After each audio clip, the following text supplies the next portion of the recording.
ফের কেন্দ্রের বিরুদ্ধে বঞ্চনার অভিযোগ তুললেন মুখ্যমন্ত্রী মমতা বন্দ্যোপাধ্যায়। মঙ্গলবার বীরভূমের ইলামবাজার সরকারি পরিষেবা প্রদান অনুষ্ঠানের মঞ্চ থেকে কেন্দ্রকে নিশানা করে তোপ দাগেন তিনি। মুখ্যমন্ত্রীর অভিযোগ, পরপর 5 বছর 100 দিনের কাজ এবং গ্রামীণ রাস্তা নির্মাণের বাংলা সেরা হয়েছে।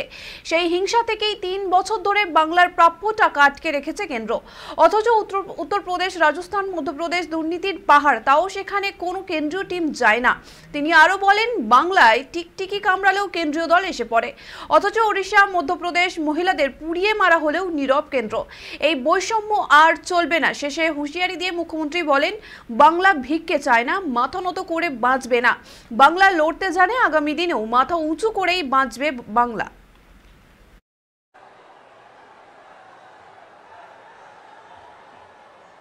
তোধা নিত্য যেথা ভারণ ভূম বান্তরিক তোধা নয় আগছে মুখ্যমন্ত্রী তাকে আমাদের ভাগ কেন দেবে না? এটা বাংলাকে বঞ্চনা, এটা আমরা মানছি না। গ্রামীণ রাস্তার টাকা 3 বছর ধরে বন্ধ।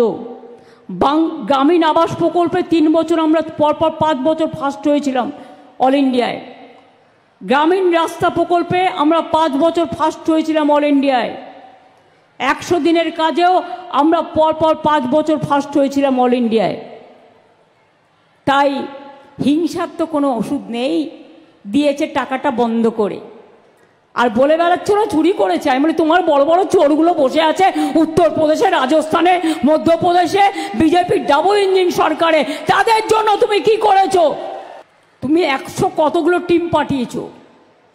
এখানে টিকটিকি কামড়ালেও কমিশন আসে, মহিলা commission, human rights commission, tribal commission, minority commission. আর মধ্যপ্রদেশে মেয়েদের উপর অত্যাচার হলে ইউপিতে জ্বলন্ত, কখনো ইউপি, কখনো রাজস্থান, কখনো উড়িষ্যায় আপনার সরকারের আমলে যখন মেয়েদের জীবন্ত পুড়িয়ে মারে, তখন কটা কমিশন যায়? অমুক দেঙ্গে তমুক দেঙ্গে, আর ইলেকশন চলে গেলে সবকো মারেঙ্গে। এটা হতে পারে না। আমাদের ভিক্ষে করার দরকার নেই। বাংলা মাথা নিচু করতে জানে না, বাংলা মাথা উঁচু করে লড়াই করে।